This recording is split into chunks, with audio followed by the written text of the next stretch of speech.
Welcome back, my brothers and sisters. Be one to you all. This is your gracious host, Afro Elite, hosting another Twitter space. Let me share this out, allowing people to get in. I plan this. I keep pushing this off. I planned this at 7, but the Black Authority had a space, and I didn't know he was having a space, so I pushed it off. And then I'm listening to this reparations hearing.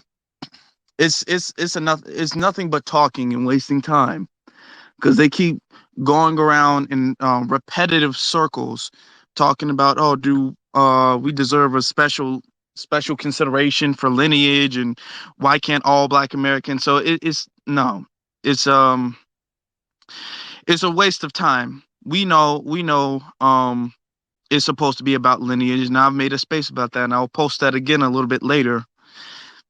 But let me find what inspired me to make this space and put this on the Jumbotron for everybody to see. Okay, here it is. Put this to the Jumbotron. Now, this clip, if you guys have not seen this clip is from a YouTuber named Divested Zealot. Hold on. Named Divested Zealot. Okay. And she was having a YouTube video where she brings in some of her old overweight divesters to talk about how much they hate Black men.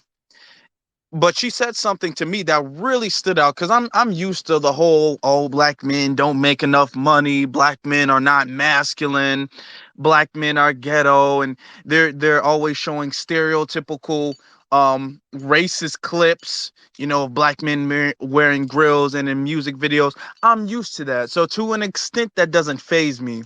I know that that's just a strategy that they use to um justify wanting the quote unquote sophisticated, educated, masculine white man. But this clip right here really stood out to me. Okay. If you guys haven't seen it, I encourage you to do so because that's pretty much what this topic is gonna be about. Also, I would request that all of you all share the space, make a comment about it so more people can get in. And I really want some sisters to come in and speak on this because I have a call to action for the sisters as well. Um, but the space, if you guys haven't seen it, I'm gonna play this on my YouTube video, so they're not gonna be able to see it. So let me just break down what happens in the space, right? Um, she was talking about one of the guests was talking about how she finds Black men who get manhandled by a white police officers attractive. It turns her on when a Black man is getting manhandled by a white police officer. She finds that masculine, and she's asking, she wonders why nobody hasn't said that. And then I guess the host said, "Oh no, we have to save that for the Discord. We can't say all that stuff on YouTube. That's for the Discord." So one of my supporters, I'm not gonna say his name, one of my supporters had sent me some he found their Discord, and he was sending me screenshots from their Discord. And their Discord goes on to, back up some white supremacist rhetoric. And the reason that this is dangerous is because for the longest time we've had a thing where the quote unquote Black woman is the backbone of the community, and the Black woman is out there saving the day. And what is the Black man the straight Black man isn't doing anything, and we're the white people of Black people, and we're oppressing other people in the society. Now, so if you guys didn't know, me personally, I'm not really pro interracial relationships. That's just me personally. If you're in one, I guess all the power to you, but that's just me personally. However, there are differences. Now, there's YouTube videos of Black men hating on Black women, talking about, oh, I wouldn't date no dark skinned Black woman. I couldn't date no ghetto bitch. They say that. But this particular clip was very dangerous to me because you don't really see the incel divestors on the man side go as far as to say they enjoy and are turned on by the harm of somebody else in the community. And you know this isn't just for clicks and views. This isn't just shock value, so to speak. Um because they said they had a Discord and they say worse things in the Discord. These are the people, and why I say it's dangerous is because these are the women who go around and who get in political positions, like they get married to their zaddies, and that's what they call them in the Discord. Okay, they call them zaddies in the Discord, and I'm gonna post some of that stuff up soon when I get done talking. So when we say zaddy and people like, oh well, where do you get that from? That's what they refer to them as. Those are the women who back up everything that the white man wants and who are against black men, specifically straight black men. And then they get in positions and we're supposed to cheer them on because they're quote unquote black women. Just like Ketanji Brown Jackson. Everybody was praising her, talking about, well, she a black woman. Ain't she black? She just so black. Black, black, black. Just like Kamala Harris. Ain't she black? She just so black. Black, black, black. They're both married to white husbands. They both have a bad, notorious history of being against black men, and white supremacy uses them as a weapon because you can't. Oh well, that's a black woman now, and ain't black women just so great? Ain't they on this benevolent level pedestal that is above criticism? Even on a lower level, these are some of the teachers. These are some of the women. We can discuss how Ryan Coogler, he got the cops called on him by a black woman. Okay. And as the cops was taking him away in handcuffs, she was like, good job, officer. These are those women. Okay. There needs to be a clear line drawn in the sand between B1 women, women who are on our side and who are fighting the good fight against white supremacy, and these type of women. And for too long, we have not made a clear distinction between women who are on our side and women we should be supporting, and women who do have our back genuinely, and then any old random black woman. Because unfortunately, clips like this has a large following. People are saying this is bots. People are saying these are white profiles disguised as black women. That's honestly not the truth. These people have real followings on Instagram, on Twitter, on YouTube. They have genuine comments and likes, and this is not the only one. And they have discords where they invite younger women to brainwash them, and they say they do this for the betterment of black women. Okay, this is not for the betterment of black women. They do not care about black women. They have a worship of white men, and they hate black men. They hate black men, and that's the reason. They do not care about the safety of black women. So I think we need to start to discuss the dangers of the divestors, because we have divestors in the banks, in our jobs, in our schools, teaching our young black boys, okay, in our political system. We have divestors everywhere who repeat these same sentiments. We have to start acknowledging that all skin folk are not kinfolk. Now, as I'm gonna post some more receipts in the jumbotron, but let me let some speakers get a few words in. If you guys can also share the space so we can get more sisters in here too. We're brothers and sisters, but I really would like to hear from the sisters tonight about this, because I want to have a conversation. Our B1 sisters, not the divestors, but the B1 sisters. But until then, brother Salim, you can go ahead. Yeah, Afro League. Yeah, very, very good topic, man. Yeah, it really hits home for me because I was around divestors, women in my family who are divestors, and growing up at an early age as a young black male, and I had a twin brother as well. I have a twin brother. I had an auntie that was a divester, right? And I knew the attack was real because it was kind of like, damn, like was always saying things, this was trying to ruin, me and my brother's psyche, didn't want us to be productive black men, didn't want us to, amount to anything.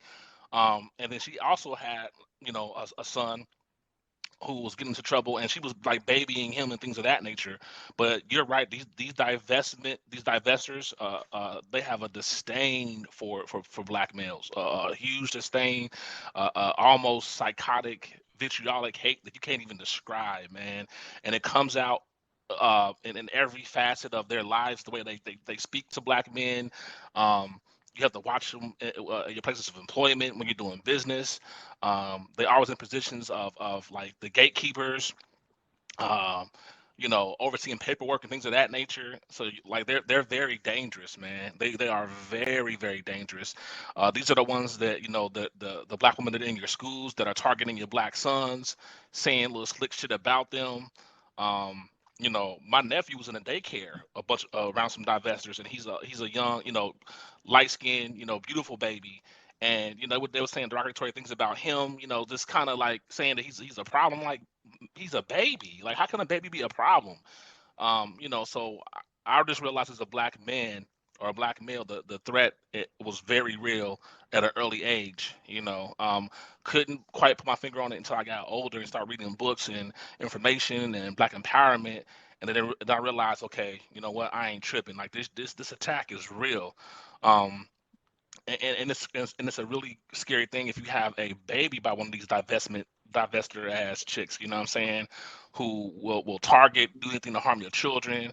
um they like to see their children, these young boys in wigs and in dresses, and they're the ones who get behind, the emasculation of black males. They get behind that tenfold. They're all for the Lakeith Sanford, or the guy who's in the stockings and the dress. They're all for the black males being in dresses. They support LGBTQ. They have, gay male friends. They can't stand the powerful black men, and this is where a lot of Tariq Nasheed's haters are from. That same divestment type of females. So it's real, man. So what you're saying is a very, very, potent thing, and it's definitely relevant, to what's going on. So, but yeah, you have to watch your back, around those kind of women as a black man, because they are very dangerous. They'll get you killed, as we see. They'll call the cops on you. Um, you know they'll lie. They're all for the system as well too. The child support system. They're all for anything that can snare a black man. False allegations. So they are very very dangerous, and I'm glad that you called it. Brought this to the attention of the B1 family, so that we can definitely start supporting the sisters who are definitely on code with black empowerment. Like, we definitely have to support them, go out our way to make sure that we notice them and that we respect them. And these are the brothers that brothers should actually be going towards for, marriage and to have children with. The ones who are definitely on code and for black empowerment. So thank you. I'll land my plane there. Well, thank you, brother. Thank you. I appreciate that. Quincy, you had your hand up. I mean, you requested to speak. If there's something that you'd like to add. Yeah, I was really trying to test my thing now because I was trying to get on the Black Authority thing and it ain't work. But them the investment girls, they see we gotta get the women to call them out because it seems like they got this little black girl magic thing where no woman speak against another woman. We can't get the women to speak against them. You know what I'm saying? And okay, and to touch up on your point, and then to touch up on your point, um that's one of the reasons why I wanted to have a special call out to some of the sisters out there, because I have seen sisters um call out this behavior. Jody Smith, she posted like butt naked with her zaddy, right? And I saw some sisters calling that out. And the thing is that the sisters who call out that nonsense, they get automatically called pick me's. They're like, oh, you're a pick me. You just want to be chosen. You just want to be picked. So they kind of get ostracized. This isn't even, we will accept any black woman's voice, but the few of them who call them out, they get called pick me's. So it's a lot of bullying going on, and it's a big echo chamber. And they'll gaslight any woman, any black woman who doesn't agree with their sentiments. So what we can do, because I can call this out all I want to, and they'll say, "Oh my God, you're just misogynist," or "This is misogynoir," "You're sexist," "You're trying to be like the white man," but they can't really use that same talking points um, when another black woman pushes back against them. So what I would like to do is when we have black women who pushes back against them, we need to get behind those black women, and support them as far as pushing back, because a lot of people would like to push back, and one of the reasons why people choose not to push back against certain things, unfortunately, is because they feel like they don't have support. They feel like they don't have support. They feel like they're going to be ostracized, and they're going to be this lone wolf. Now, that should not stop you from doing the right thing. It doesn't matter if it's you against everybody in the damn world. If it's the right thing to do, then it's the right thing to do. You don't fold for evil under any circumstance. Okay, and this stuff is evil. So we do need to, and unfortunately, clicks like this don't get enough pushback from the women because one, we have a thing where it's like an unspoken rule where black women can't be criticized. And then two, the black women who do say, "Hey, no, what's right is right and what's wrong is wrong," when they want to criticize and push back, they get ostracized and they get called pick me's and they get called, "Oh, you just fat and you just this and this." So they get gaslit. So it has to be an entire community pushing back against it, especially the women. Okay, because but the dangerous thing about this is that these divestors, they try to go out there and act like they represent black women. They try to go out there and act like they're the voices of black women against the sexist abusive black men. They act like that. And then when we call them out as black men, they all like, "Oh, well, I'm just a black woman and I'm just speaking on the black woman's experience with the black men." And that's why we need our sisters, our B1 sisters, to get out there and be brave and courageous and push back against it. Be like, "No, you're not the representative of black women. This bed winching, white worshiping behavior is not the collective ideology of black women. Collectively, we do not hate black men." Okay, and this goes even beyond divestors too. Just black women who hate black men in general. But I'll let you finish. Yeah, that was really all I wanted to say about that. Okay, well, thank you, But and like I'm we got MV Logic in the building. Let's let her speak. yeah. If you want to speak, if you want to speak to me, invite you. If you want to speak, you can come ahead, sister. Um, yeah, you can come ahead. Let's get to B1. Hey, good evening, everybody. How y'all doing? Um, Once again, we're back on the same thing that we talked about, what I talked about the last time. Tuning. This is you can call it divestment, whatever you want to call it. I mean, this is all cooning. We have to figure out a way to stop these coons. I mean, because they're being detrimental to what we're trying to do. I mean, they're on the jobs. I mean, I've personally experienced black women. You know, they not if you're not having sex with them or they can't get nothing from you, then they're not going to help you in any way, form, or fashion. It's just all about cooning, and cooning is taught. It's not a person decides to be a coon. A lot of these coons are taught to be this way. I mean, that's all I have to say. Okay, okay, thank you. Um, and if somebody sister, I'm not trying to call you out if you can't speak or you didn't want to. I would just say we'd like to hear some of our sisters' voices on the subject. But brother Slim, you can go ahead. Yeah, thank you. The brother pointed out, the B1 brother pointed out a good point. He said it's cooning, but I think at this point it's beyond cooning. It's to a dangerous level with the divestors, and the black male hatred, or the anti. Male hatred, in particular, like I said, like brother Afro pointed out, they tend to only like the power the white men have, but when it comes to a black man having any kind of power, it's a problem. They can't stand it. So at this thing at this stage, they're the same ones who would divest in black men or hate on black men to a crazy level, to where now it's kind of like really life or death. But then they'd be the same ones crying about, where are the black men at? Black men are unprotected. They're the same ones with these talking points that I don't understand. It's like you can't expect black men to not ha, don't want them to have power, or to be dominant, or to have or to be the threat, but at the same time tear them down and then ask for protection in the same breath.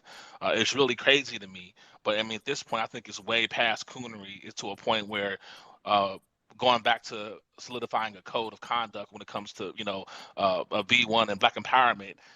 We definitely have to get, as far as heterosexual black males who are about something, have to get behind these sisters and support them. Let them know when we see them going in on some of these divestors and staying on code. We have to be there to thumbs up it, like it, be an echo chamber. I definitely agree with Afro, and we have to have some kind of code regarding that. That our sisters who are B1 or for Black Empowerment or FBA who are on code, they get the premium membership, to say the least. What I'm saying, they get the carpet rolled out for them. They get the respect, and they get they get our props, and that's where we're at right now. But what's happening right now with these divestors, it's very dangerous because they are in close proximity to power.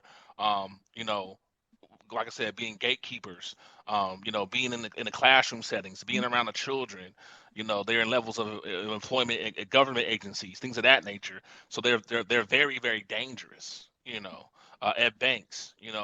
Um, you call up customer service.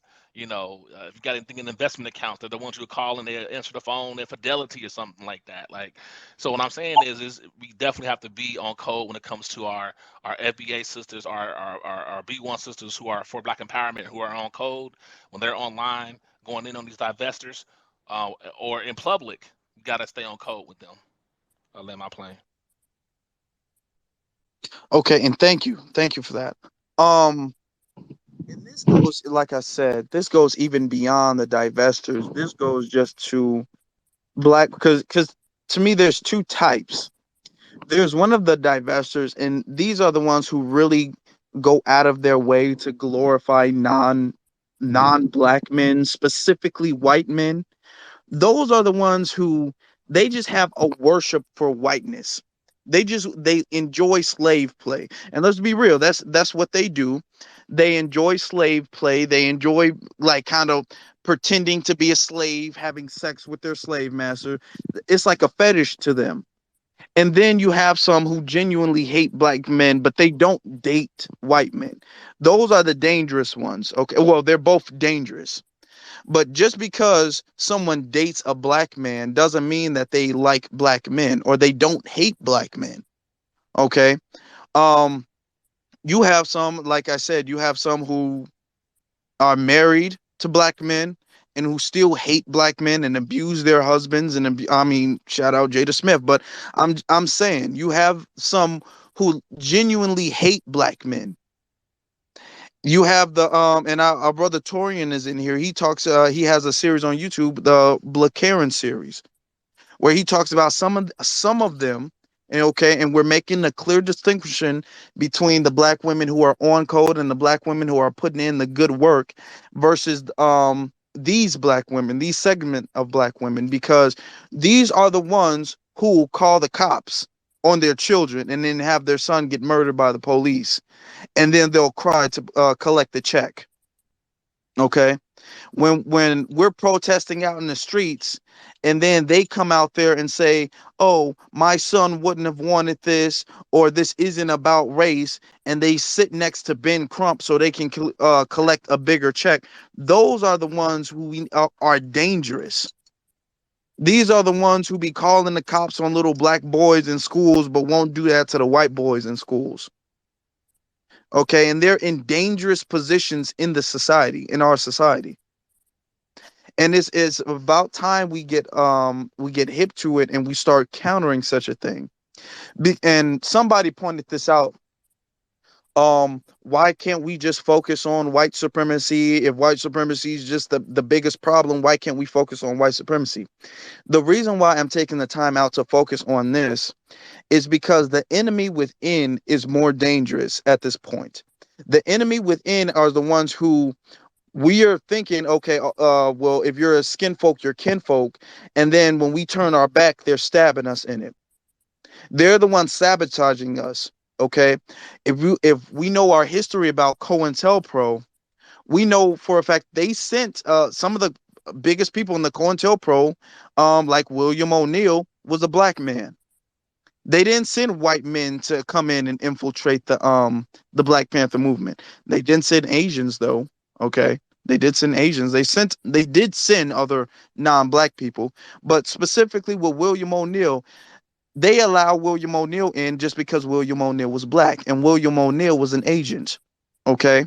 The assassination of Malcolm X. I think his name was something Rhodey, a cop who set up Malcolm X to get murdered.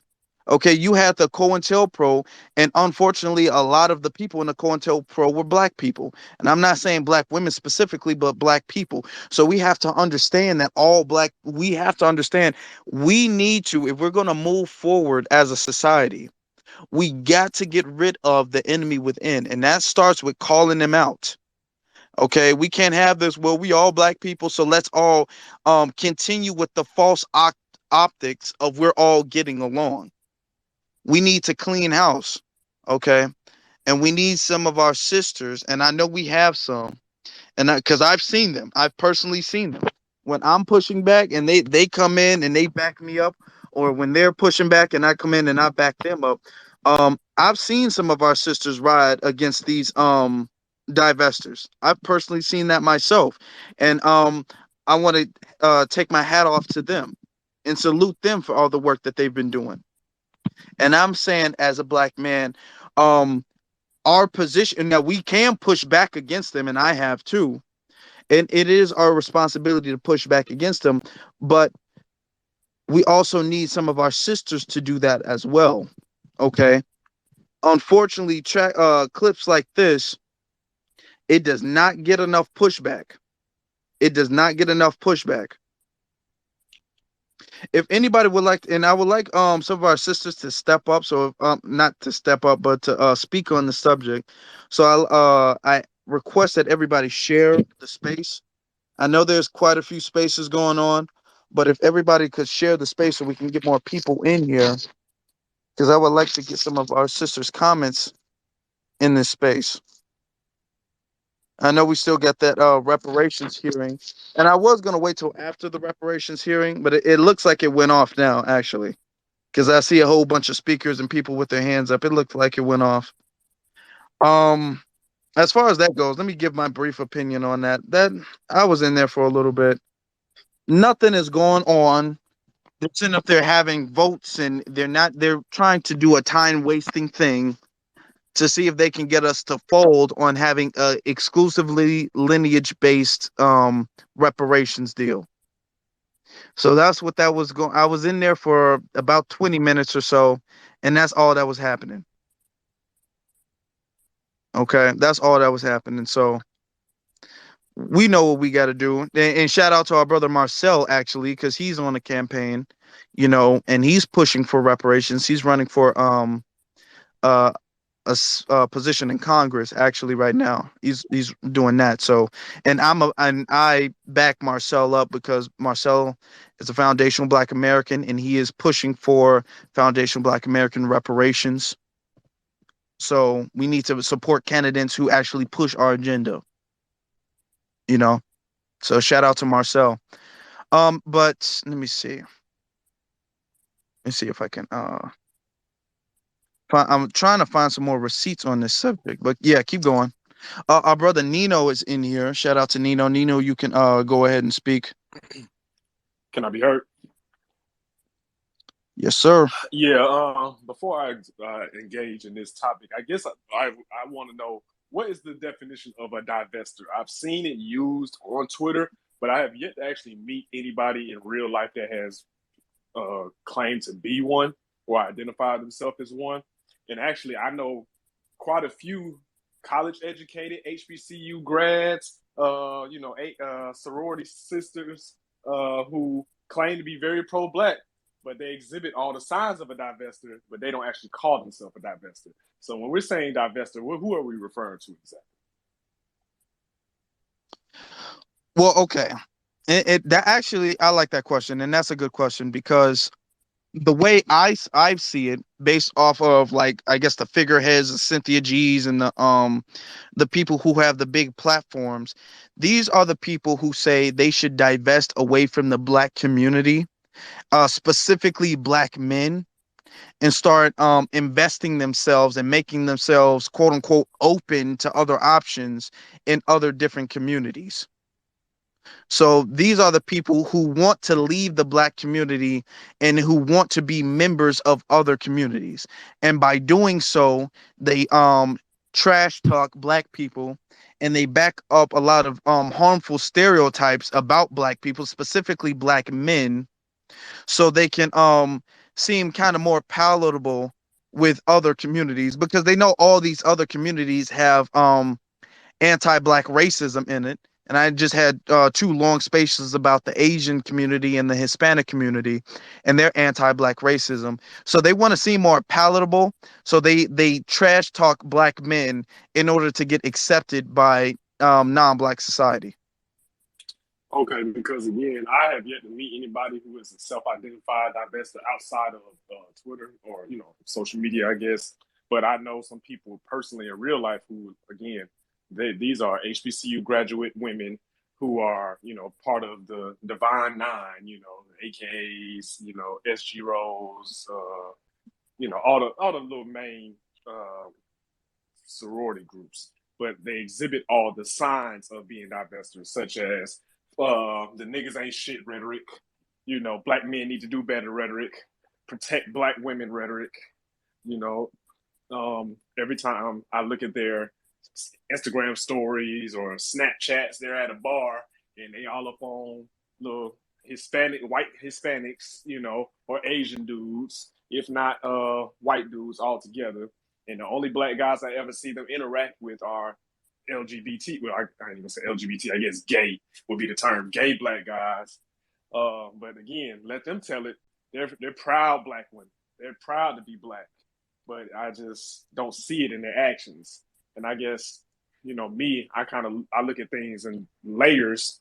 One of my questions would be to them: if you're so proud of being black and you're advocating that black women date outside their race or marry outside their race and procreate outside their race, that child will only be a portion black.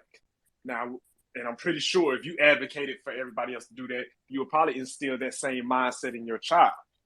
So when that child grows up and you've instilled in them that they need to find a non-black partner, are you really proud of being black? Because your grandkids ain't gonna be black no more. You get what I'm saying? If that makes sense. So Mm-hmm. how proud are you of being black? And I guess we'll need someone that's part of that community to step up and offer their opinion on it. But that's just the type of things that I'm thinking. I also wanted to say that from what I see online, a lot of these people that call themselves divestors, they don't even have a white man of their own or a non-black man of their own. They're literally just sitting up in echo chambers, as you said, just fantasizing, because that's essentially what it is. They're just fantasizing about being with white men, and even white men don't take them seriously. If you check your mentions, I actually posted like a little joke. I don't know if did you see it? Whereas it was a white guy who tweeted out that while he was in the gym, he was like, "Man, this black girl keeps following me. What do I do?" And then underneath that picture, he said, "I said the word multiple times. It ain't working." So y'all can only guess what the word is that he was trying to say to get her to fall back.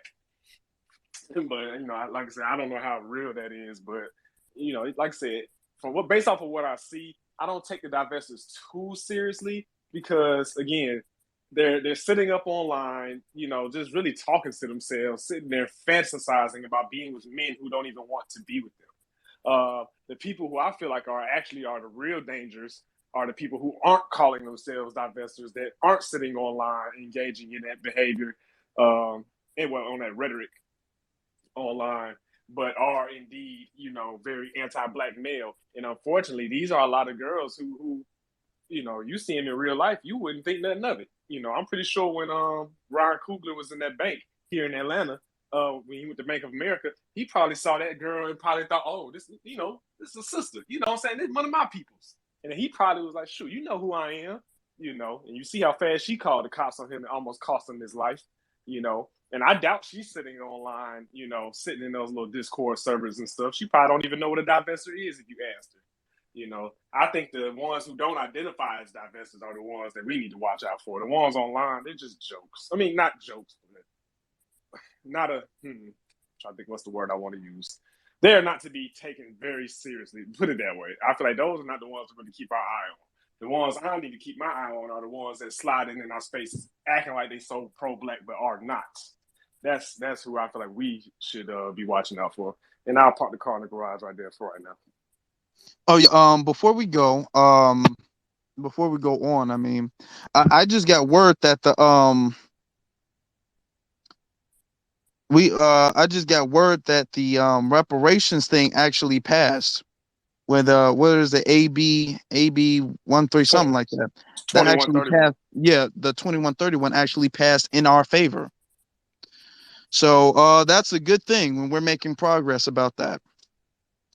In fact, I might not keep this space up that much longer than I plan. First off, I didn't want to keep this. I planned this at 7. Just started this like 30 minutes ago. So the space it might be shorter in comparison, but who knows? But let's go to our brother Torian. Yeah, Hey, what's going on, Afro Elite? And salute to everybody who is here on the panel. Yeah, when you told me about that you was going to talk about this today, I said definitely tag me in because I definitely wanted to talk about this.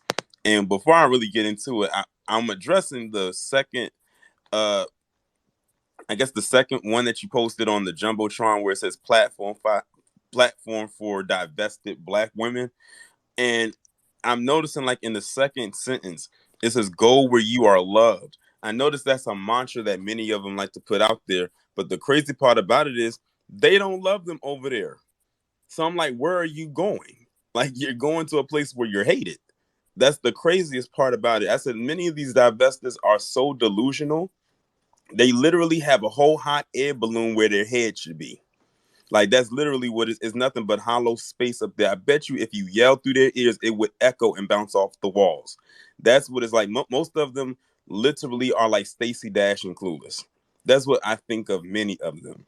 And they get online and they just spew a whole bunch of nonsense every single day. Many of them are unemployed, bummy, trash. They got meat curtains between their legs, loose as hell, and all other things that I can think of that are negative because I don't have one positive thing to say about them at all.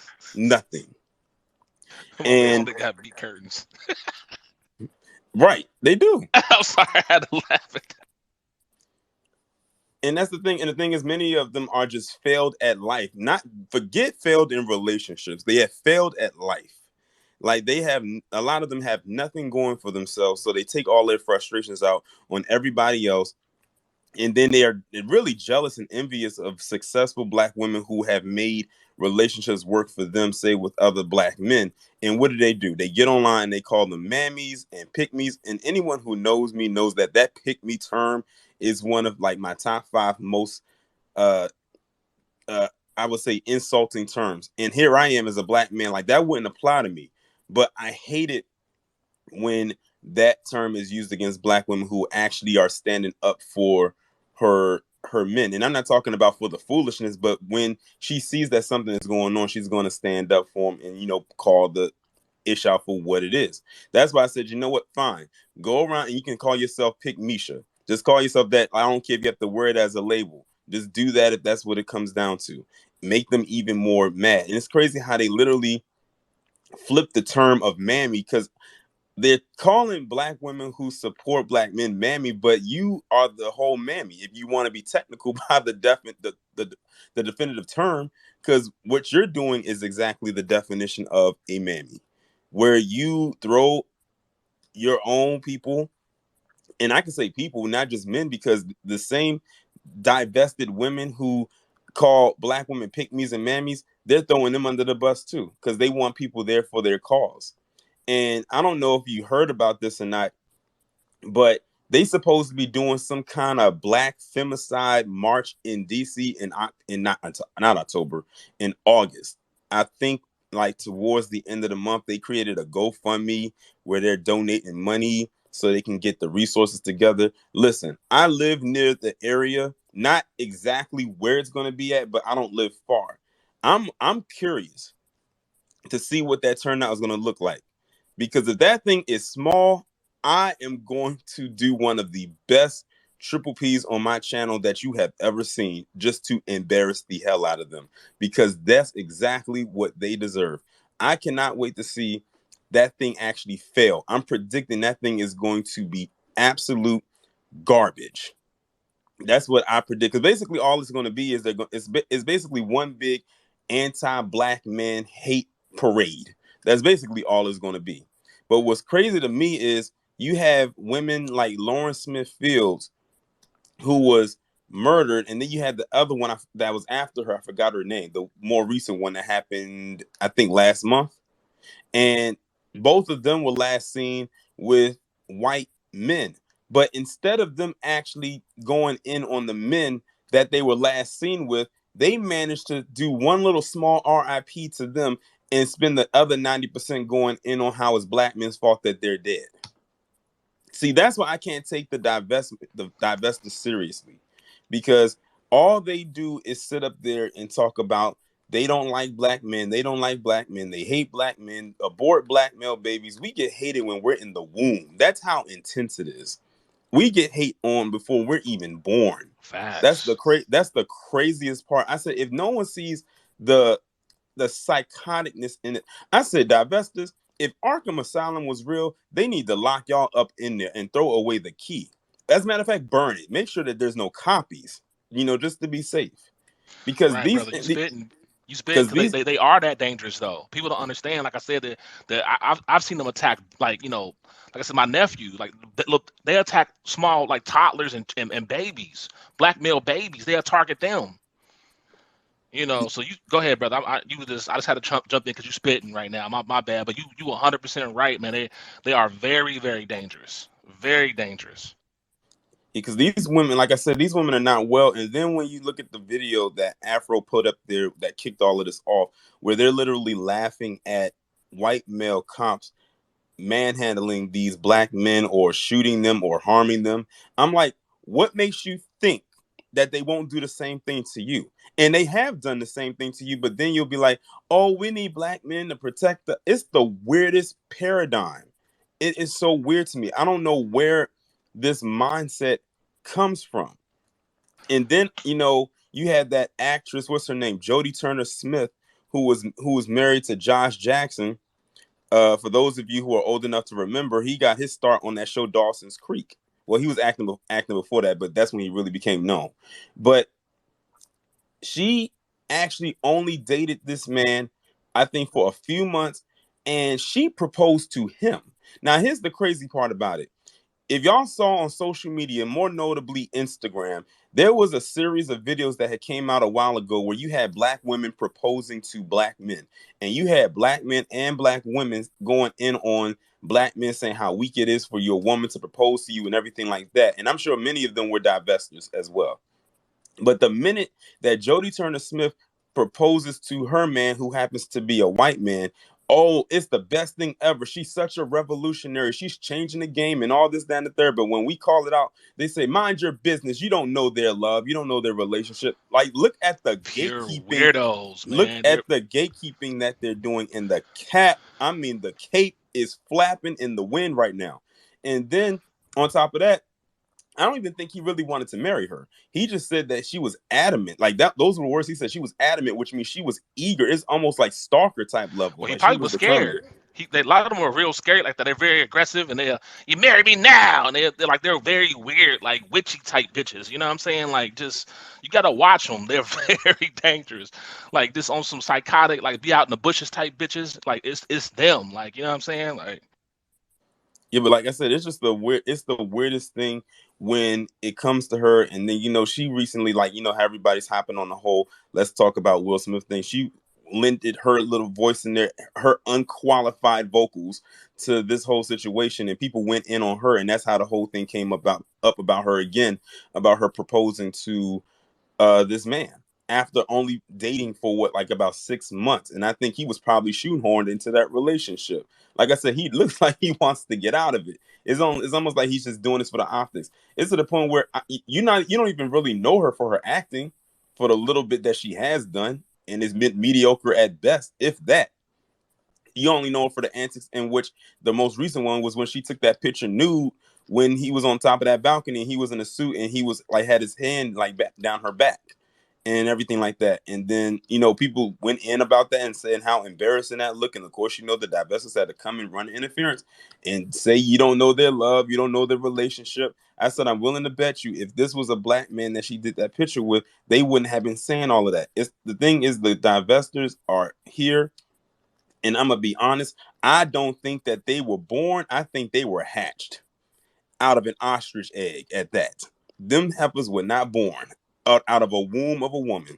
I'm convinced more than ever. well, Because it they're is the no way. same chicks. They're the same chicks that they will see the pictures of like a black woman butt naked next to her son or like their kids and stuff like that, and be cheering that shit on too.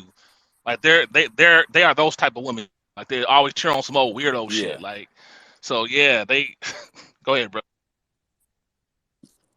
Yeah, and some of your main divestors are the ghetto gaggers. And listen, that's a whole nother rabbit hole right there. That's absolutely disgusting, that whole ghetto gaggers thing. I'm sure many of us on here have been aware of that. And I'm sure some of us on here, unfortunately, have seen some of that. It's crazy, like how their mind actually works. It's like literally like probably a rat maze up in there. Because it's not functioning like an actual brain should be. Like they're just weird.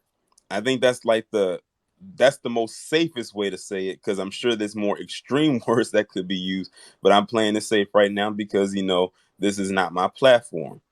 But I'm gonna pretty much end it right there. Well, thank you, brother. And I did post that picture up about Jody Smith. And it's unfortunate because when I made it, and I'm glad, shout out to our sister Nikki in the room, but when I made it in defense of, you know, uh, a black woman's dignity. And I don't even like her specifically. I'm all like, this is just sexual objectification. And I don't understand how you guys can't see that. And I was gaslit by being called bitter, saying I need to stay out of people's relationship. So, is not even all the way, it's not even divestors alone. A lot of it is um women who do just have hatred for black men, unfortunately. And they are, for whatever reason, they don't get the help that they need. They don't get the help that they need. So before I go off, because I can go off for a little bit, let's get to Bruce Wayne. Yeah, yeah. No, this is definitely a problem of the man hating, the black male hating, women, divestors, the just I don't know, they have real mental issues. And I seen them a lot in there. Like I always wonder, like, why are they constantly trying to provoke and agitate black men all day, 24/7, trying to provoke us? And it got to the point where I'm seeing these people, they're purposely putting tweets up trying to agitate everybody, trying to agitate black men, trying to provoke us into arguing with us. And they're desperate for attention. That's why I stopped addressing them altogether. I feel like they're just like, a lot of it is attention seeking, a lot of it is desperation. And when you really look at their lifespan, a lot of these women end up alone. Even if the ones that do end up getting into relationships with white men, it doesn't last. You see, they That deal might with be a a good strategy to ignore them. Like that, yeah, I do the same thing. Yeah, that's a good strategy. This file, ignore them. Don't engage in any kind of conversations with them. Don't like they post, they pictures. Don't Nothing. do Like, anything. Don't, yes. because they feed off of that energy. They feed, even though they say they don't like us, they still feed off of black men's energy. That's why I stop addressing them. They sit here and talk about interracial relationships, but they're never in one. You know what I'm saying? And if they do get in one, they're getting abused, killed. Not, not that I like seeing them get abused and killed, but they do it to themselves. You know what I'm Or they wear saying? really like they really like really dusty white boys. Like they Really be with like, dusty. yeah. And that's something that I see that blows my mind. They sit here and talk about these white men. A lot of these white men are super dusty, and y'all still sleep with them, and they don't have to bring nothing to the relationship, but their skin tone, their skin color, which is crazy. And but that's why me personally, I'm saying like these people, like y'all, if you don't know, they feed off of your energy. That's why I don't reply to them. I ignore them, and they're just a crazy group of people. They purposely put out these tweets to agitate y'all, and I just want y'all to know that. So just do your best to ignore them and just keep them away from children. It will hurt, especially if it's a black boy. They probably do some damage. So ignore them and keep them away from children, especially little girls too. Just keep them away from Facts. children. Now, to touch up on that, I will say they have an obsession with black men. They do have an obsession with black men. How because the opposite of love is not hate, actually. The opposite of love is indifference.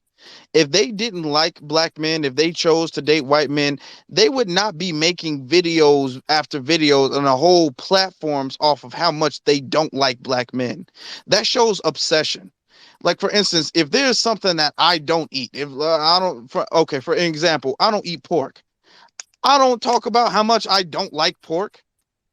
If it comes up, I'll say, yeah, I don't eat it. If it's something that is not in my kitchen, I'm not gonna keep talking about it because I don't care.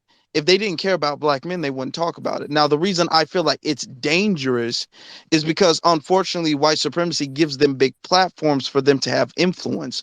So then they end up alone and bitter. They do, but we have sisters, unfortunately, like Lauren Field Smith, who wind up being killed because they listen to some of the rhetoric that they spew.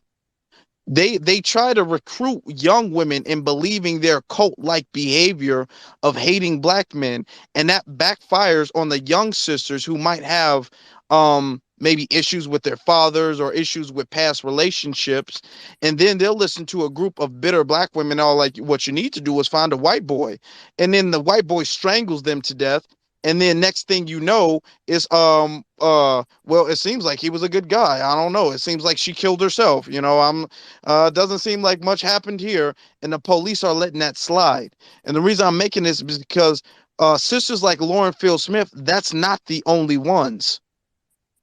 And we got to push back against that, not to save them because they're already doomed, honestly. They chose to sell their soul, so there's nothing we can do to save them. But unfortunately, their influence is dangerous. So let's get to if you want to speak, you can raise your hand because we got quite a few speakers up here. So let's get to Brother Nino. Yeah, I got a lot of thoughts on this. If y'all look at that jumbotron, you'll see the reference of that picture I was referencing earlier about the guy in the gym saying a black girl's following him around. Like I said, I don't know how real that is, but it is kind of funny, and I can see that happening in real life. But also on the tweet that you put on the jumbotron, where the girl put up the damn promo video talking about black women don't listen to these unchosen mules, blah blah blah blah. I had quote tweeted that a few days back, and I got a significant amount of interaction on it. But surprisingly, I got zero pushback from the divestors themselves. And one thing I've noticed is when you call out the fallacies of their entire ideology, they don't argue with you. If you're using if you're using facts, if we just look at them and call them a bed wench, then yeah, they'll get into a shouting match with you, calling you names all day, or trying to hit you with their little lame ass jokes they think is witty. Talking about some, don't you have a wrench to use? Go fix a car or some bullshit like that. But if you actually be using real world empirical data, they don't argue with you. So for instance, like I quote tweeted it and I said you can only go where you're invited to come. That's why many of you self-proclaimed divestors sit online fantasizing about being with white men, but don't actually have one to call your own. And I got absolutely zero pushback from them because I was actually kind of trying to bait them to try to, come in my mentions with that smoke, because I would have been like, okay, well, where's your white man? That would be the first thing I'll say. Where's your white man that you have? And if they do have one, okay, then he must not be holding it down because you're too busy up here thinking about black men. Because, like you stated before, the opposite of hate is not love; it's indifference. So it's like, obviously you have some type of obsession with black men. Like, if you don't believe in aliens, then you're not gonna sit here and be making videos about how aliens are fake. You know what I'm saying? Like, you're not gonna sit here and be trying to run around and convince people, hey, aliens are real. Aliens are real. If you truly believe they ain't real, then you just don't believe it and you keep it pushing.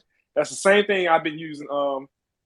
Same type of logic I used on my brother, who calls himself an atheist, but then he goes around trying to he used to, this was years ago, he used to always try to tell people, God ain't real, God ain't real, God ain't real, God ain't real, and just would try to, like, that was his topic of discussion every day. The way we talk about white supremacy and trying to dismantle it every day, that's how he talked about how God ain't real every day. And I said, I told him one day, I said, deep down, you believe there is a God.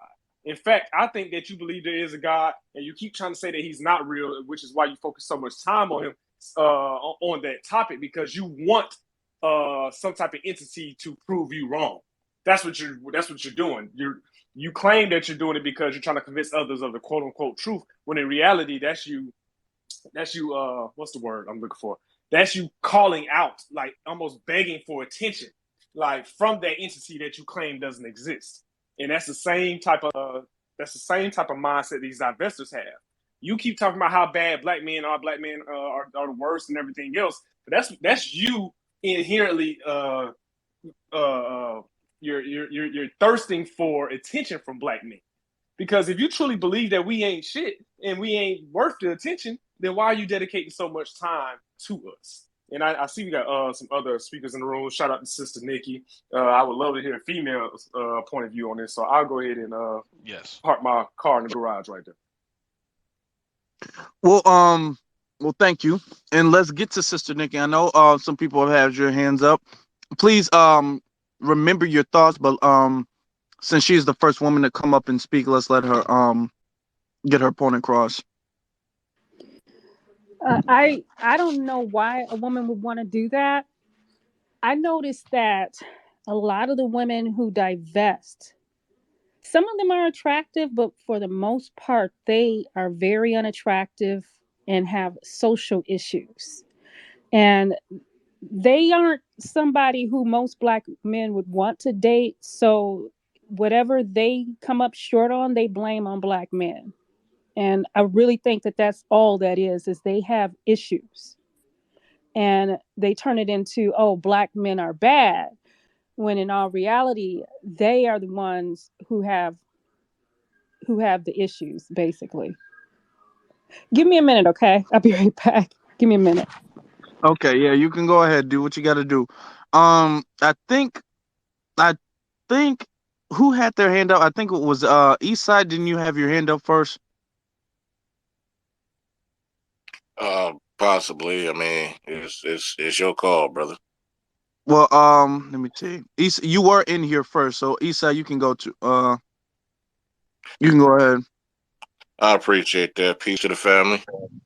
I would like to say that I'm looking at the power dynamics of these divested relationships, and one of the main things that whether it be Brother Tariq or Professor Black Truth or TBA, they mentioned something, and you looking at the idea of them carrying a legacy of a white man, and they not finna sit there, and especially men of mean, men that have accrued some level of wealth, they're not gonna leave a legacy to none of our people like that. I mean, look at Robert De Niro. You know what I'm saying? How long has he been married to that black woman before they finally split up?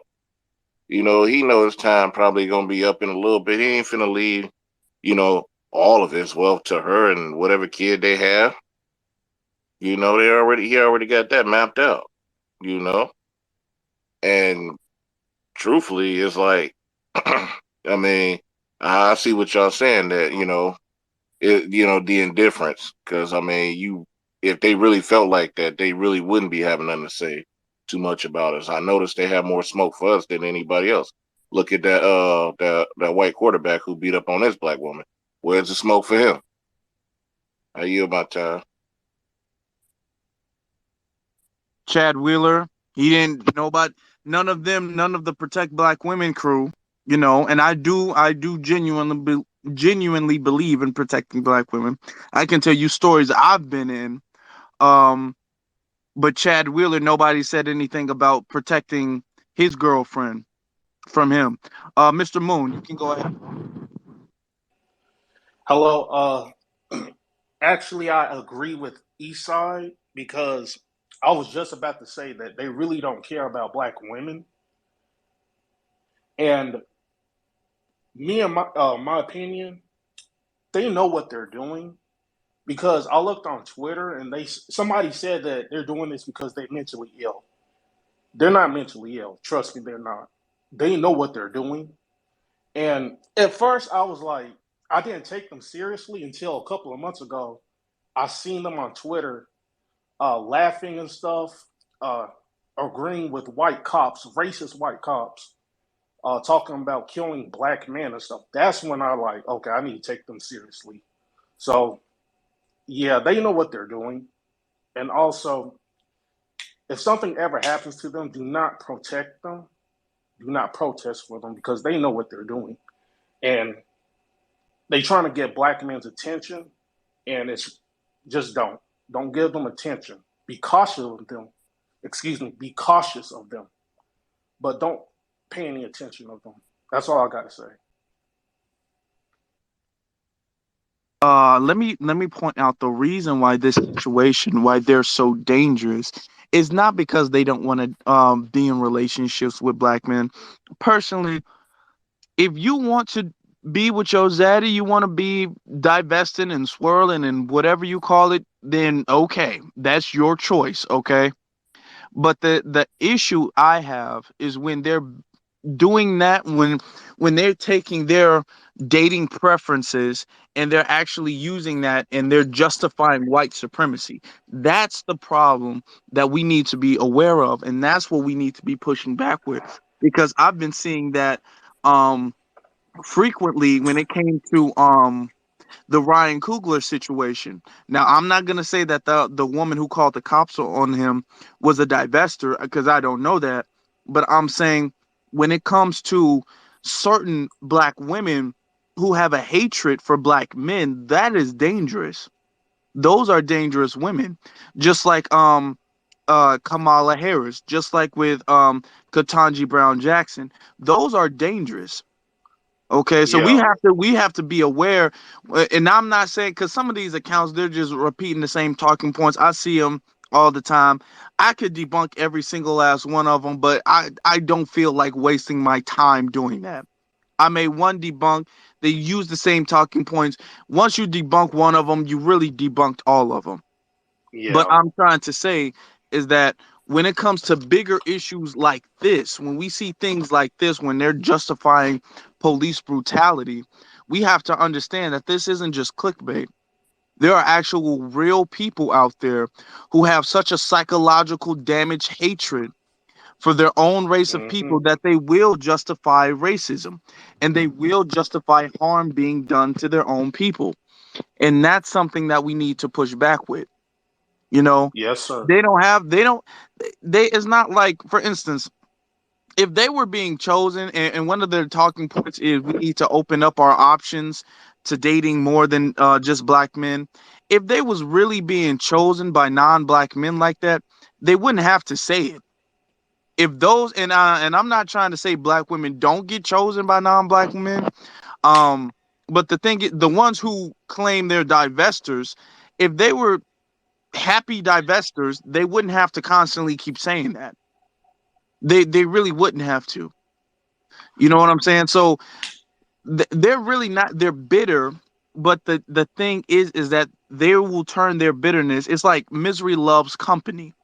They will literally turn their bitterness and they will sabotage and manipulate the minds of young black women into doing dangerous acts, okay? Hmm. Into being against black men. Because sometimes you do have the thing where a black woman is cheated on or a black woman is abused and she's going through a lot of emotions. She stumbles upon one of these divestors and they completely twist her head around and they send her in the wrong direction. Unfortunately, look at Lauren Field Smith, okay, or Lauren Smith Fields, okay. She was a young woman who had a lot going for herself, actually. A very attractive sister too, in my opinion.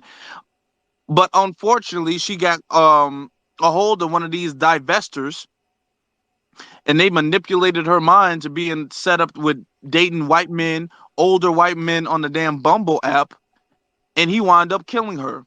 And then the family got to go through, and and what's even worse about this is the fact that she was killed, and now the family has to go through all of this stuff because the cops are saying, well, he seems like a good guy, so I'm just gonna leave him alone. Or I don't know how she died. Seems like natural causes. Okay, Exactly. so when we have enemies within who push talking points of white supremacy, we don't want to give them attention like that. We don't want to be giving them hella views and hella comments, but we do need another talking point, another rhetoric that pushes back against them, and we need the anti-divest rhetoric to be louder than the divestment rhetoric. Exactly. And before I leave, because I got work in the morning, but I want to say this: I don't care if you date like a white man or whatever, but if you doing all this divester stuff, that's where I'm gonna look at you suspicious. And one more thing, you're right about Lawrence Smith. She was listening to these divestors and stuff because she probably felt like depressed and stuff. So she listened to one of the divestors, and look what happened to her.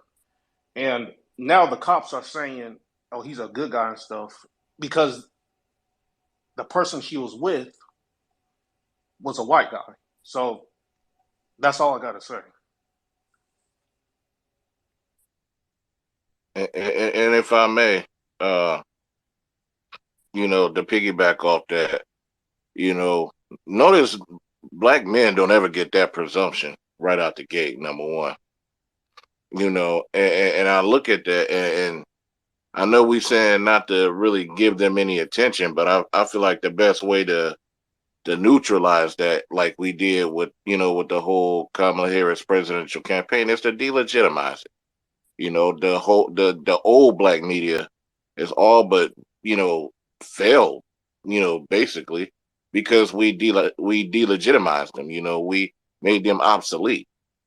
Constantly beating the drum. And we basically just all but put an end to them, and we gonna keep on until we do put an end to them. And you know who we going for next?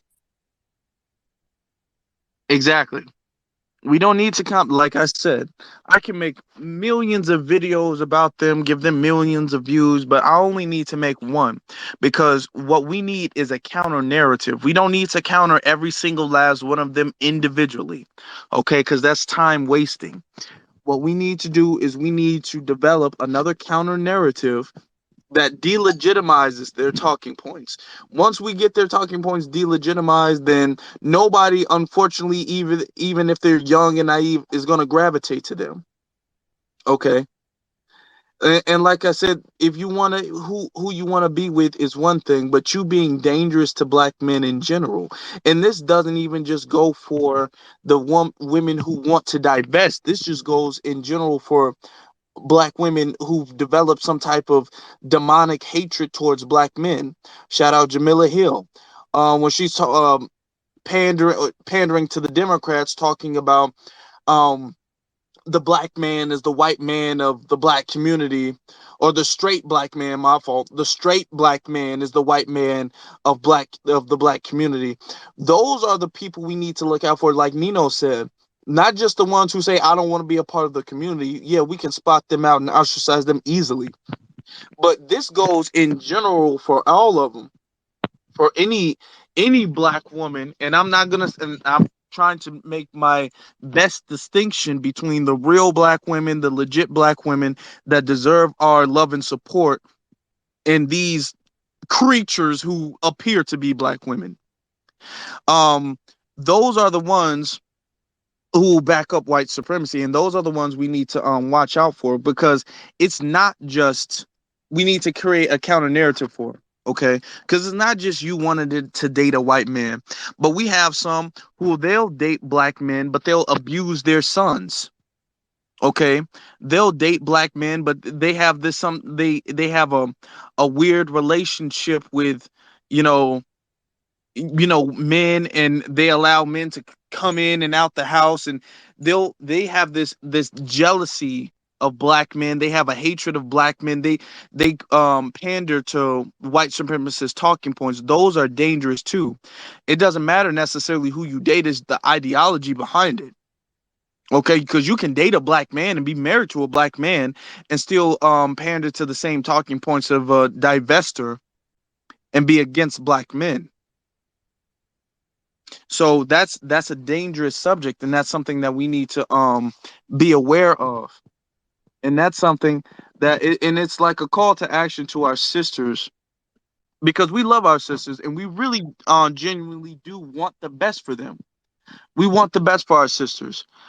But we have to understand that sometimes that they do, and I've talked to them, sometimes if they do, because I'm gonna give an example, better said. The picture that I posted with Jody Smith, I was scrolling through the quotes and I saw a black woman said that this picture reminds her of Sarah Bartman. And she got dragged through. Completely got dragged, and nobody backed her up except me at the time. I mean, more people later, but at the time, I was the only one who did. And I was thinking to myself, this is one of the reasons why they're so silent, is because when they see things like that and they push back against it, they don't get back up. So this is a call to action to the brothers and the sisters, that when we see anybody pushing back black empowerment, we need to back them up. Okay, and even if you are the lone wolf, even if you do feel like, oh man, I'm gonna be ostracized, oh man, I'm gonna be picked on by the group, then hey, that's just what it is. Because it's our obligation as moral people to do the right thing, even if you're the only one doing it. Our brother Vovo, you can go ahead if you would like to speak. Yeah, I had pressed the button on mistake, but I would speak. No, go ahead and finish saying what you were saying. Okay, all right then. Um, yeah, and I feel like this is when we have more discussions like this, that I feel like when we have more discussions like this, these things can be very helpful. Now, I'm not planning on being on that much longer, because I'm actually working on some other content that I kind of need some attention to as well, and hosting can be a little time consuming. So I would like to kind of just recap on some of our talking points. Okay, it doesn't matter who you date. It doesn't matter who you love, even though I personally don't believe in the concept of love is love, but that doesn't necessarily matter. What matters is the intentions behind it. Okay, and these people, and some people are saying, oh, we should ignore them, we should ignore them. You cannot ignore the enemy within. You cannot ignore them. And for the longest time, we have been ignoring them. Okay. And when we ignore them, we let people like Kamala Harris slip through and they become the damn vice president. We allow people like Ketanji Brown Jackson to come through. Okay. These are the people who are caping for white pedophiles. These are the people who are co-signing crime bills against black men specifically, or not necessarily specifically, but black people specifically, and then black men especially. So these are dangerous people. Okay, now brother Vovo, you can go ahead. Let me say this, right? They very dangerous. They very dangerous. But as we become, as we get more on code, they become less dangerous, and eventually they're gonna become obsolete, because no one likes a traitor. Not even the people you trade with. you're not gonna be able to be trusted as we become more and more on code, and everybody sees like let's take a what's the bitch name? Goddamn, she a Caribbean lady. Ah, man, I forgot her Candace name. Owens. Candace Owens, yeah, yeah. She doesn't speak for black people. White people know that. She's just a black face on white words. But as we become more and more on code, they gonna get tired of her. No, nobody really likes a flunky. They only use them for what they're good for. And as we become more and more on code, they become obsolete, and then they become useless. Absolutely. And this is just a call to action because I see some of our sisters who are doing this. I see for a fact that our sisters do not believe largely our sisters do not back up this divestment thing. And largely our sisters don't have um or at least the ones I know don't have a hatred for black men. I will say collectively they don't. Okay, and as we're growing, we are getting more and more on code. We are kind of spreading black love amongst brothers and sisters, and amongst brothers and brothers. You know what I'm saying? You gotta love your brother like he's your brother. You gotta love your sister, like she's your sister.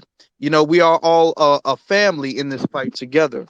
So this is just pretty much a call to action to say that we need to strongly push against the counter narrative because um when I posted that clip, it was some people telling me, I should just leave it alone. I should just ignore it and not waste my time. And I'm like, no, we cannot ignore certain things. We cannot ignore enemies because we feel like they're wasting our time. Even if we don't give them as an individual specific time, we have to give their talking points time because those talking points are going to be promoted by white society. And when they say, oh, well, look at these black women, they hate black men. So, it's not racist if we do this against black men because even black women don't like black men like that. Those are the ones who falsely claim to represent us. These divestors falsely claim to represent black women. So that's why they need to be pushed back against so heavily. That's why. Because this is dangerous. When you see these older bitter women who repeat these dumb talking points, when you see them doing this is dangerous because unfortunately it gets in the minds of young black women, and white supremacy knows that, and that's why they boost their channels. They make a channel a damn month ago and they already have 100,000 subscribers. They be doing copyright. They don't get copyright strikes like we do. Anytime we're doing something that's helpful to the black majority, we get strikes, we get bans. Our Twitter gets flagged, our Instagram gets flagged. It's constant obstacles that we have to go through when we're actually trying to do the right thing. But they're not trying to do the right thing. And that's why the damn racist ass YouTube algorithm, the Twitter algorithm, the Instagram algorithm, the Facebook algorithm, though they promote their content because they want their content to be viewed. They want their ideology to be believed. So since white supremacy is backing them up, that means that they're dangerous. So that means that we need to get more on code publicly, and we need to come out with a counter narrative. Okay. I'm glad I saw as many black women pushing back against the what's her name? Jody Smith. I think it's Jody Smith with her wake naked zaddy touching her. I'm glad I've seen so many black women push against that. Okay. Because she's sitting up there praising him. And I'm glad I'm starting to see more and more black women creating profiles or getting on their profile saying that, hey, y'all don't speak for black women when you say you hate black men, or when you say we hate black men, or black men abuse us, or we don't have fathers. Y'all don't represent us. So it's important that we let them know that they don't represent us. If anybody would like to speak, you can feel free to request to speak. Like I said, I love to hear some of our sisters um if you're available. I'm not sure if you are, but I would love to hear some of our sisters' opinions about this. Okay. I don't think I'm gonna be on that much longer. I know I'm known for being on for a very long time. Let me see what time did I get on here? What time did I get on here? I get on here like around 8 something, so it's been like an hour or so. I mean, I can't be too short because then it would just be awkward, wouldn't it? Wouldn't it just be awkward if I was too short? Keep You it know, going. people Keep act. it going. Somebody gonna come in and keep it going. Okay, but we have our sister JL in here. Is there something you like to add, sister? Yeah, you can speak. Okay, so I just wanted to speak on the YouTube algorithms, because I think my mom has kind of gotten a little brainwashed. Now, first of all, I want to say my mom is not a divester. She's been with Black people all her life. She's actually been married for some years. But even on YouTube, it's like you see these people creating accounts like a month or 2 months ago, and they have all these different subscribers. Honestly, I think it's like the push to promote mixed children, because that's what a lot of these um, YouTube shows are centered around. It's like it doesn't really matter how the parents look, but sometimes I guess they'll be perceived as like having, quote unquote beautiful mixed children. And I try to tell my mom, I'm like, a lot of those mixed couples now are coming up on your YouTube because you watch one and now it's like they promote them to her all the time. But yeah, I've definitely seen it. It doesn't seem like Black couples get the same promotion, even all white couples. I'm starting to notice it's a lot of the Black women with white men. But yeah, I definitely think that there's somewhat of an agenda being pushed only because, like I said, they'll create an account like a year ago and have like 1 million subscribers. So I do think that's a little bit weird.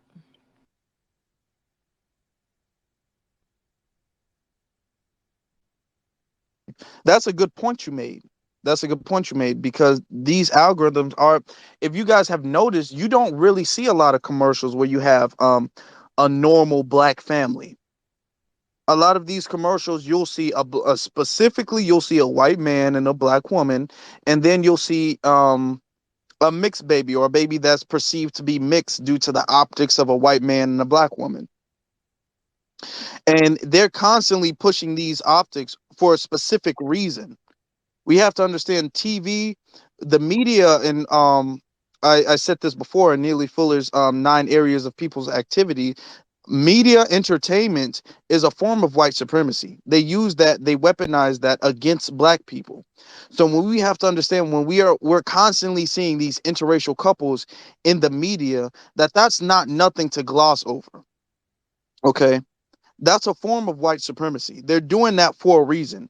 They understand that their population is shrinking, their population is getting lower by the day, and they're trying to go through every avenue that they can possibly find to kind of boost their numbers because white women aren't really fertile like that anymore.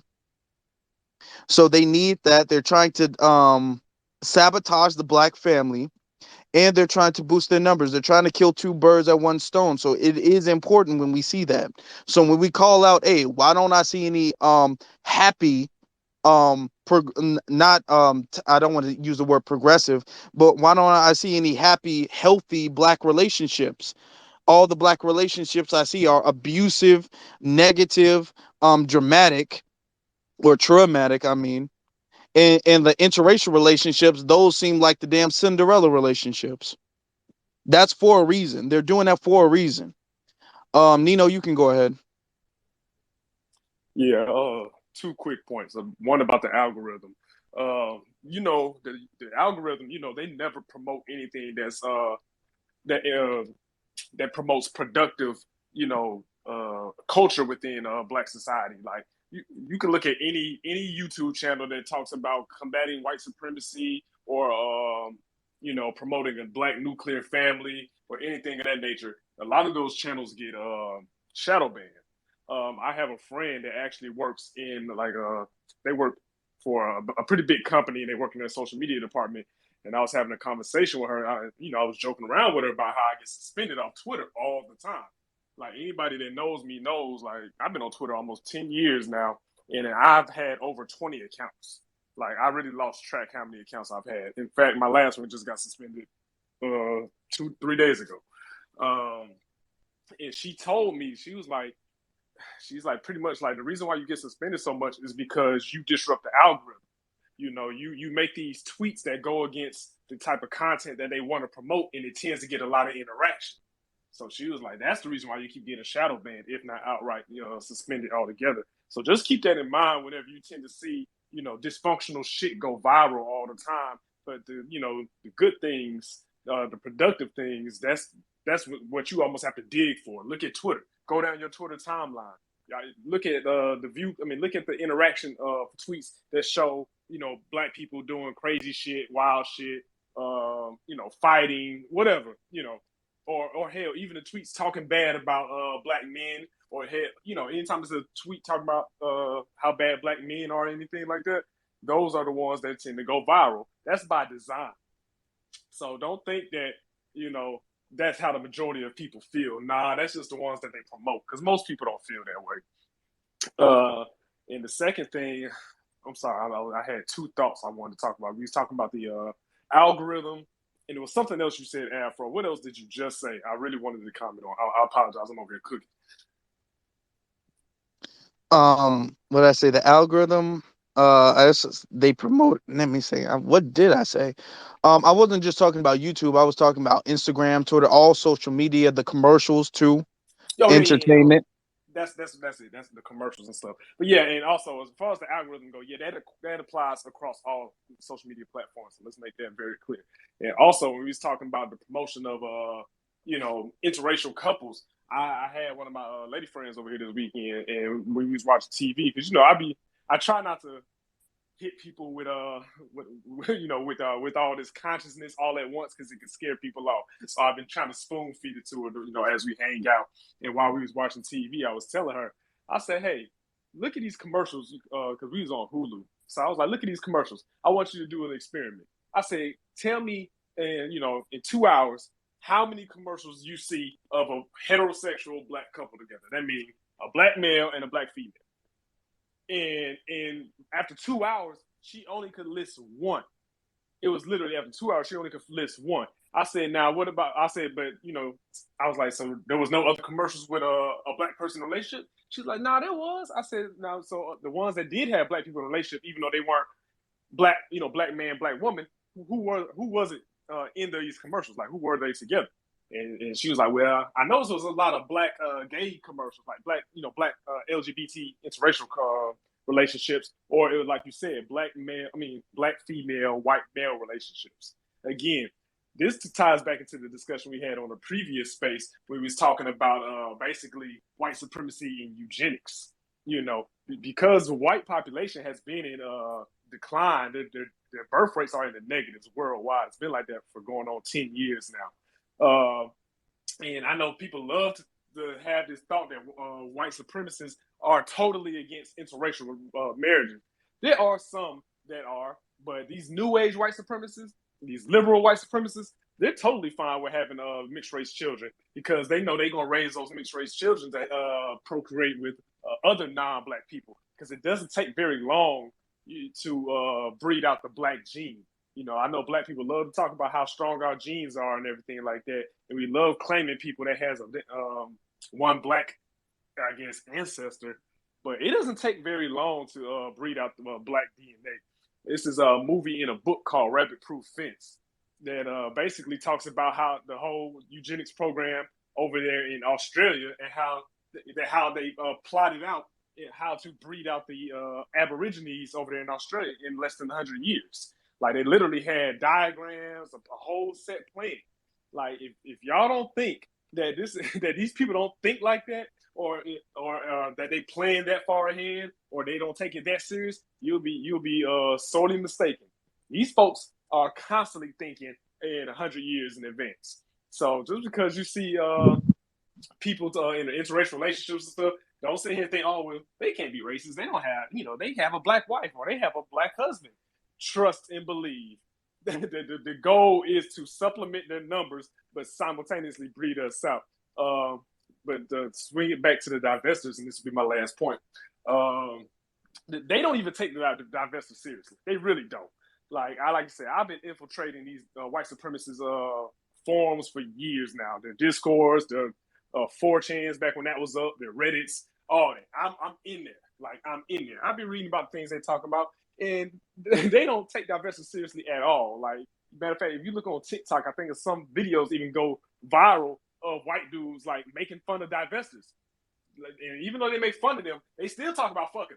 Like, so don't get that twisted either. They look at them as a tool. They're literally a tool. That's what they're for. They're just a mouthpiece to spread their anti-black rhetoric in a vagina just to sit in and maybe procreate with. But yeah, I'll pretty much just leave it there. Okay, cool. Thank you, brother. And great points as well too. JL, you can go ahead. So I posted the video to the Jumbotron. I don't know if y'all saw it today, but it's basically what Nino was speaking of. It shows you how quickly our race can actually be I guess washed out or whatever you want to say by white people. So it only takes really like 2 generations and then you will pretty much be looked at as white.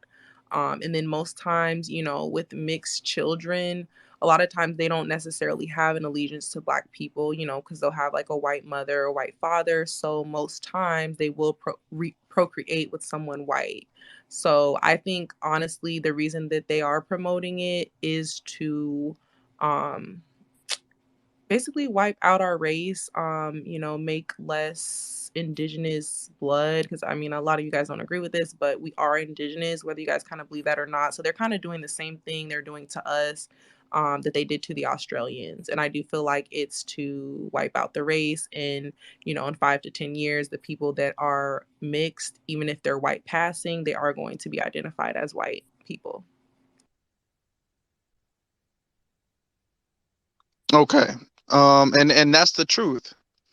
We might not think that there's a strategy, but we have to understand if these people are used to dominating the entire world pretty much for the last half a millennium, they're not going to give that up easily. They're going to try every desperate measure that they can, and their birth rates are falling off, and they acknowledge that.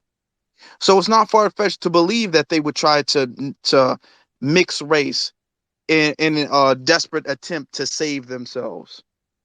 And then when they do that, what they closely watch these mixed half breeds, and I'm not saying that all mixed people are on that, but I'm trying to say that they watch them, and a lot of them don't really have loyalty to the black society. A lot of them actually have hatred for their black people because they want to be white.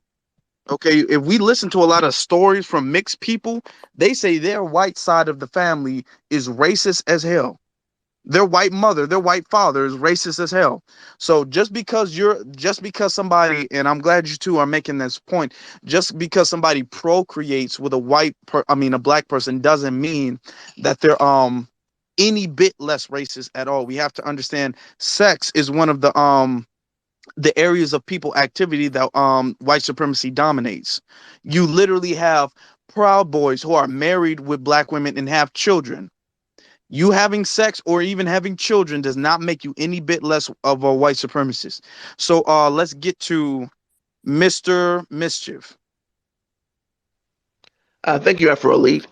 I really appreciate all the topics that were discussed today. You made a lot of good points. I want to put a shout out to Tarn Rain for all your videos about this subject matter. And basically, we got to understand that white supremacy is very sophisticated. Only they can devise a system where they can burn a candle at both ends. You probably wonder what I mean by that. Not only do you see a bunch of like interracial relationships on the media, and also at the same time they try and destroy the whole idea of black masculinity.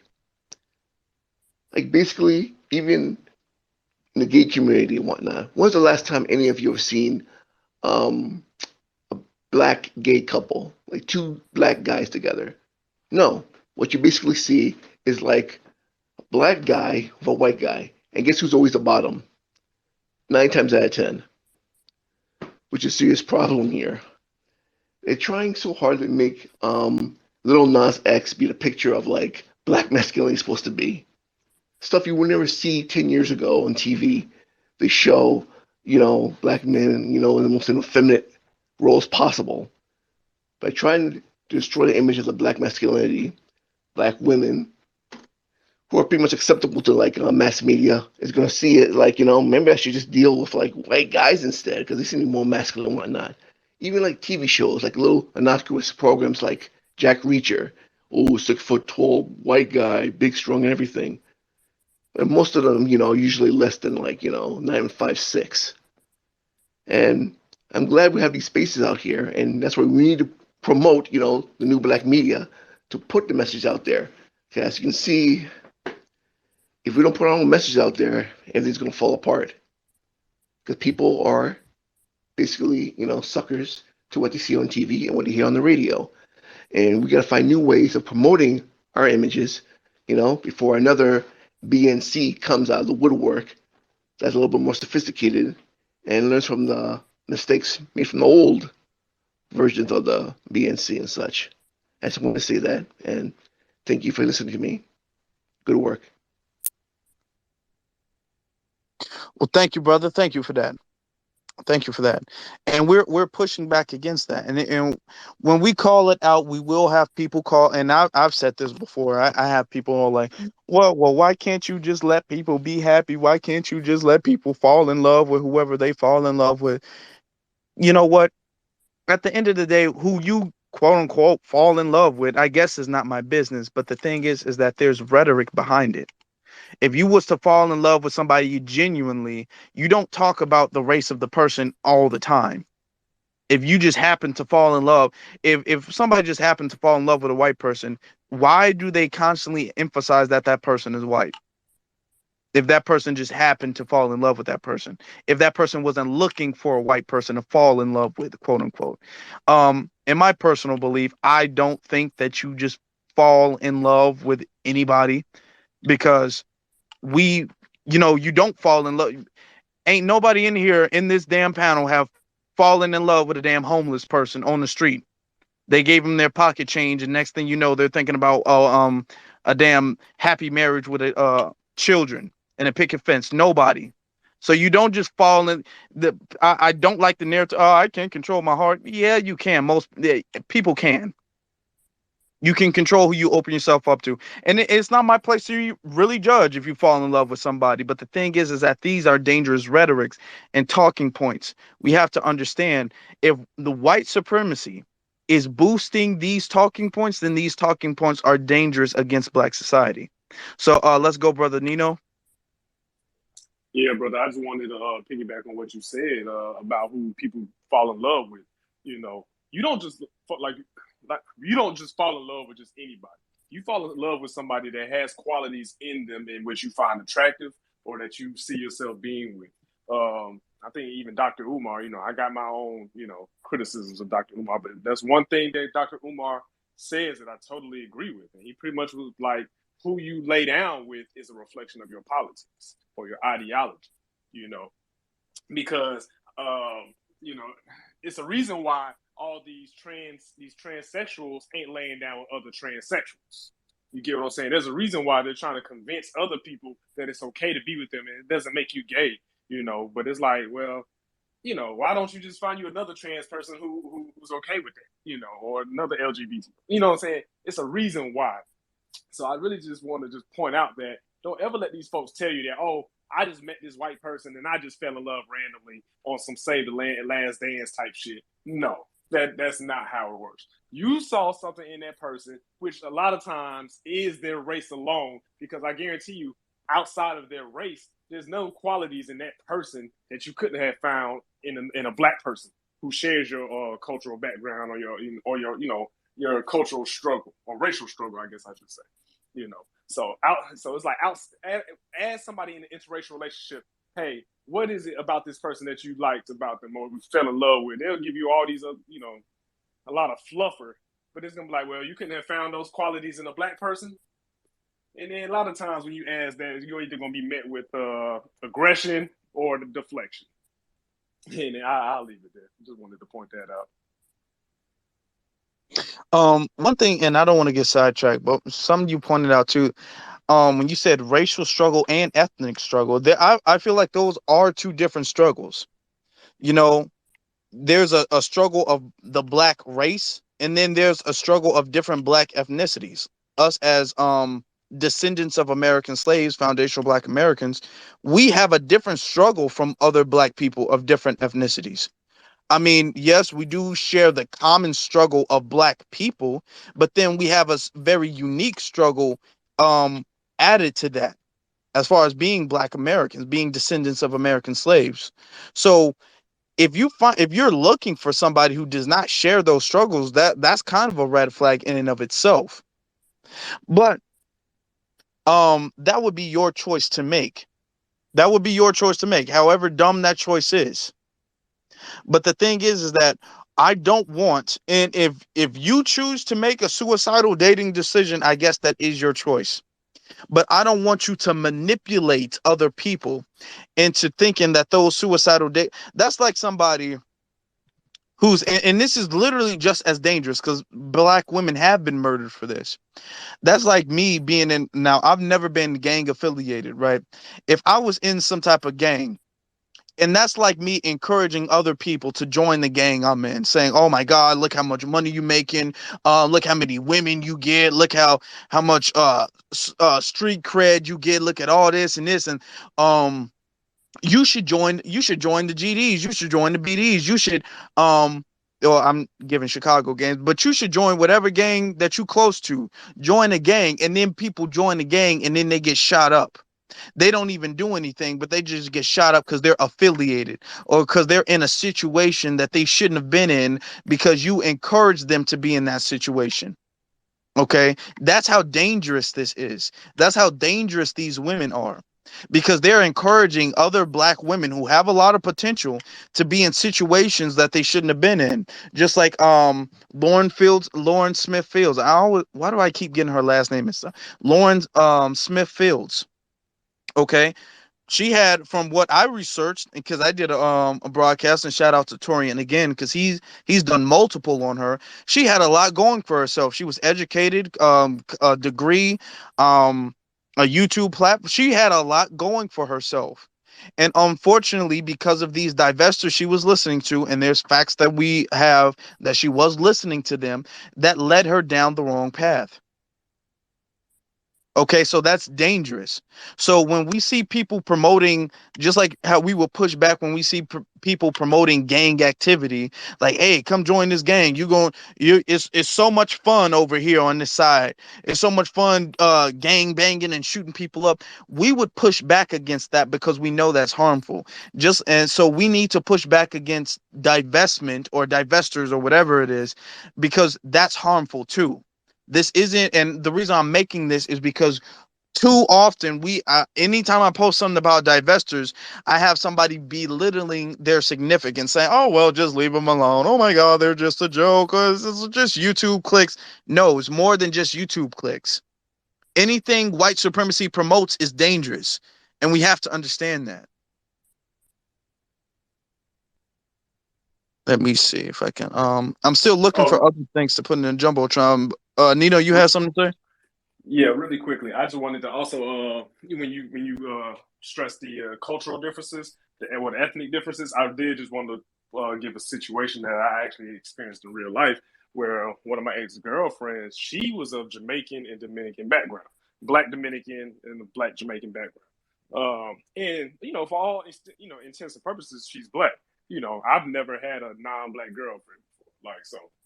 I didn't think nothing of it at the time, but there definitely are cultural differences.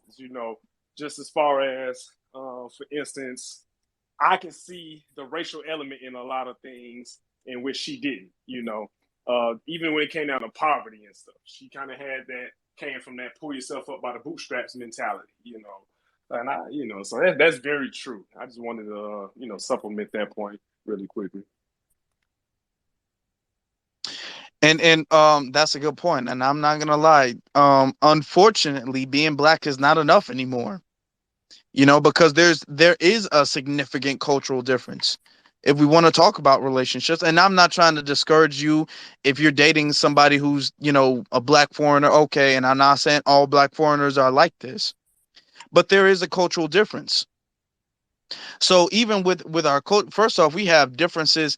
like for instance, if somebody from, I don't know, California might have a cultural difference from somebody, a Black American, a foundational from California might have a cultural difference from a foundational from Chicago, or Texas, or Alabama.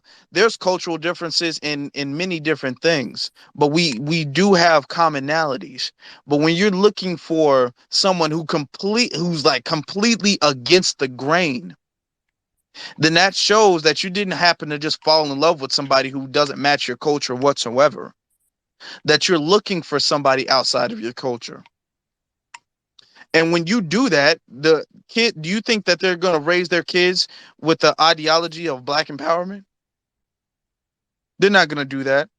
That's why these mixed babies by these damn racist white men or white women with these coon ass Black people, they work against Black empowerment. Let me see. How long have I been on here? Because I'm not planning on being on too much, because I do have to go handle something real quick. You have to go handle something briefly. But would anybody, before I close this out, let me see. How long have when did I started this at what, like 8 something? It was like 8:30. So I've been on here for like a couple hours. Does anybody have anything else to say about this subject?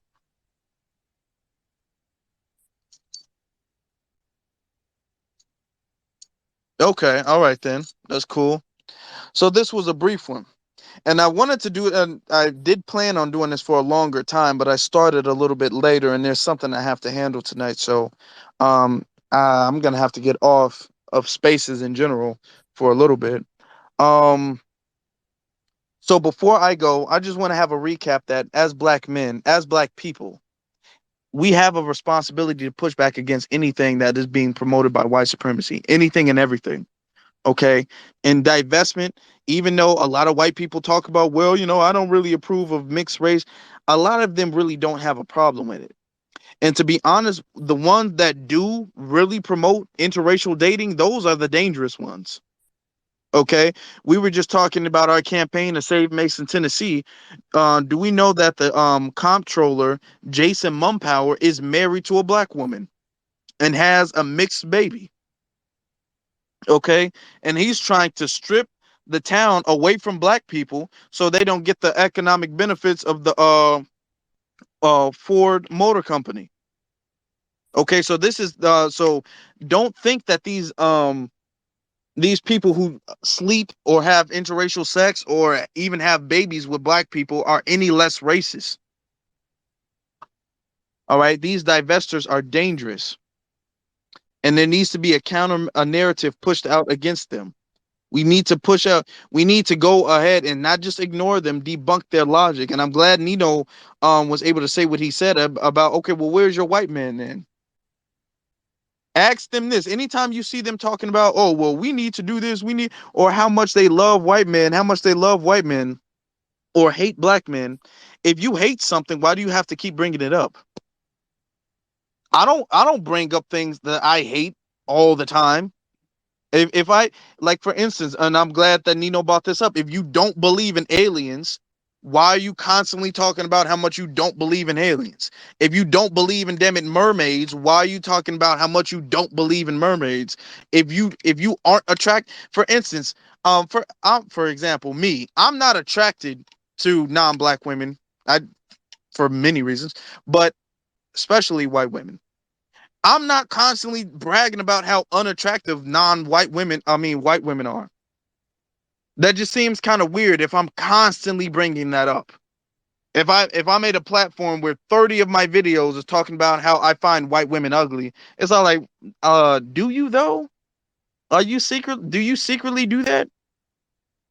It seems like you have an obsession, like a bitter obsession, and a lot of them do. But unfortunately, they've turned their bitter obsession into destruction. That's what we need to push back against. Nino, you unmuted yourself. Was there something you'd like to add? Yeah, it was just a quick comment about the comptroller and his black child. just on adoption of black children in general. You know, I've worked in social work for a long time, and one thing I've noticed about white couples or non-black couples that adopt black kids, they do it because they almost want. How can I say this? Essentially, the whole point, and I'm just literally just paraphrasing it, but essentially the whole point of why they do that is because they want to show, hey, I can raise a better black person than a black family can. That's kind of the mindset that they have behind adopting black children. Like, you know, I can raise a black child better than a black man and a black woman can. Watch me. And that's kind of the mindset that they have. So it's very seldom that these people that adopt black children are actually very pro black empowerment. And I just wanted to point that out. Yep, made a great point. Made a great point. If you guys have not seen my YouTube channel, okay, you can go as the link is in my bio, so you guys can go check that out.